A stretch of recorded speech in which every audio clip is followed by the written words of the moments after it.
Okay, good afternoon. I'm Valerie from the Hollywood Times, and I'm so glad to have our guest today, and I'm going to let her introduce herself. Hello, I'm Meredith Yinger. I'm a director and the owner of She TV Media. Wonderful. Thanks again for taking the time with us today. Um, and we are talking about her film, and that's what we're going to delve into right now. Scars Unseen. This is both a powerful and unsettling story. These three women tell of abuse. Most of us would never imagine it a story that needs to be told. And this film does an amazing job of telling it. How did you come to make this documentary? Did you know of these three women and decided to tell their stories, or did you start with the topic and the stories grew from your research? To your question, it was kind of a little bit of serendipity. I believe the way that this project kind of evolved was initially we had met Trish, who is, the founder of Safe Passage and one of the leading ladies. And upon meeting Trish, we were actually filming an event that she was speaking at. It was called I Am a Superwoman event. And that is where Maha was actually also speaking and sharing her story. And we went up to her afterwards and we're like, oh my gosh, your story is so powerful. Like, I would love to talk with you and learn more.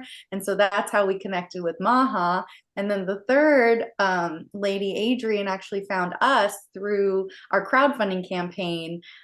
She was scrolling and something caught her eye and she saw the project and, left me this voicemail sharing her story with me.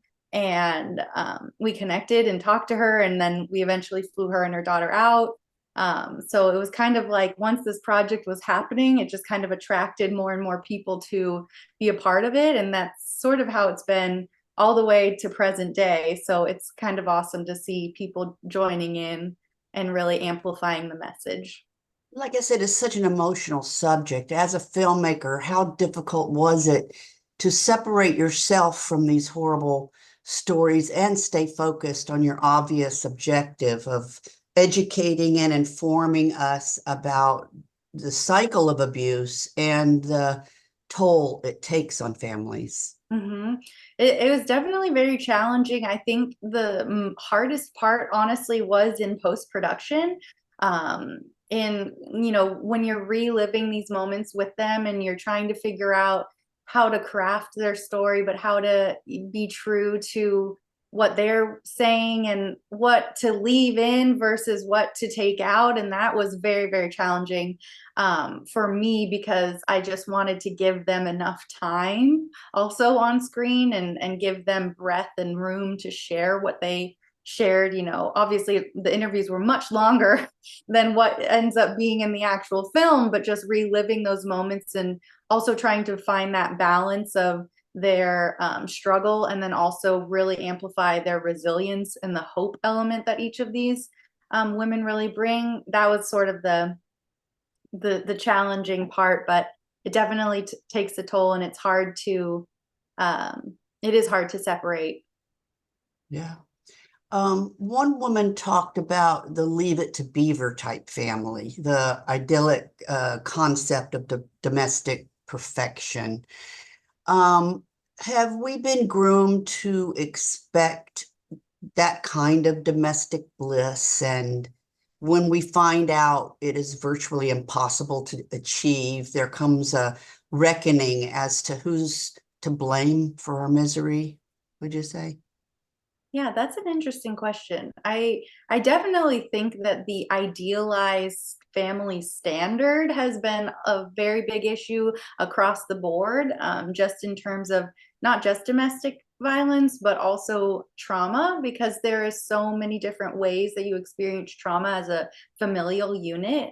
And I think having that Leave It to Beaver standard, that so many people, if they were raised in that time, that was, the end goal. It is hard to break those trends and to kind of reset our expectations, and be more honest, because I also think at the time that we are at, we are much more open in communication about this as opposed to what we are able to talk about Around that time, there wasn't really a domestic violence term and wasn't very popular usually. And now we at least have the term, we have the language, we're starting to talk about it, and we're starting to, have these hard conversations, whereas that would have been just considered taboo before. This film was so triggering for me, and I'm sure it will be for most. I just can't fathom hurting someone that you love like this. At the end of the day, it comes down to the need for a seismic shift in the balance of power, doesn't it? Yeah, it definitely comes down to shifting the way that a lot of things have been done and the systems in which these happen as well.